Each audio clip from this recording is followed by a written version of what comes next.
I knew absolutely nothing about the Navy at all. Had no idea what I was getting into when I came here. I didn't have a clue. I knew nothing about the military, nothing about the Navy. All I knew is I wanted to serve my country. And actually in 1974, I found out about the Naval Academy at my high school. And I was like, oh, I want to do that. So I wrote them in 1974. They said, oh, thank you for your interest, but we don't currently accept women for enrollment. I went, oh, we'll get in, right? I had no clue it would take an act of Congress, presidential signature, whatever. So anyway, I showed up here, and they told me to keep a low profile.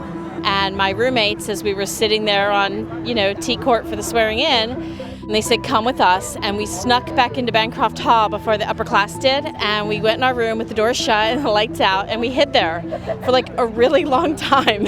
After a while, I told them that I needed to pee. And they told me I needed to go in the shower. And I said, no, I'm not going to do that. And so like the village idiot, I stepped out in the hallway. I didn't make it 2 inches before I was introduced to the class of '86. So the 2 roommates are sitting in there after I went out there listening to me getting my head ripped off. And they didn't know me. They didn't know anything about me. But they were Navy brats and they knew how this all worked. They came out in the hallway and they followed me to help take the heat off me. And so, all these years later, there is nothing that I wouldn't do for those 2 women. So many of the things that we did, we compartmentalized, we put in a box, and we moved on because in those days, it was just a matter of perseverance. We're going to get through this, and I was lucky enough to have 2 roommates that I was able to go through the entire 4 years with. The 3 of us leaned on one another to outwit and outlast, in some cases, some of the people that were there. My claim to fame while being here was I was the first woman at the Naval Academy midshipman to qualify on the Yard Patrol craft, the YPs. I service selected to be the first female company commander in boot camp. Only the commanding officer changed his mind and I was deselected. They decided they weren't ready for a woman. I was Supply Corps for 5 years, and then I transitioned to General Unrestricted Line, which is GIRL, which is a really funny acronym because 98% of the community was female. It's kind of like females who weren't quite sure what we could do because none of the combat had been excluded, but it was still excluded. So I'm like, okay, so I go to interview for this wonderful man, James Miller, Admiral, Supply Corps, United States Navy. And after 40 minutes, he goes, so tell me, Angie, you play basketball? I said, oh, Admiral, I wish you hadn't asked that question. And he looked at me and I said, because my usual response is yes. How about you? Miniature golf? You have the height for it. And the Admiral, it took a second and then he just busted out laughing. And I thought, thank you, God. Because I didn't really mean to say that. It just sort of came out. First I went to aviation supply school and they told us when you get out to your first department, if you got this one particular job, you knew you got the lousiest job.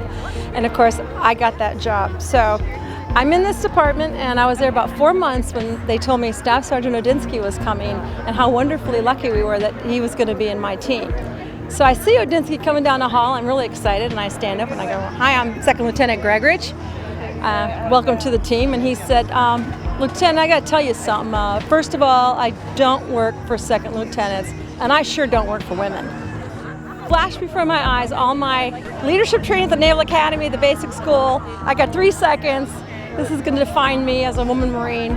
So I look at Staff Sergeant Odinsky and I said, Staff Sergeant, I can appreciate your point of view, but I've been here about 4 months, and in this 4 months, I've managed to establish some good camaraderie within the team. So if you want a pissing contest, you got it. And I walked outside and I got in my car and I cried. And so a couple years go by and I now have one of the best jobs in the department.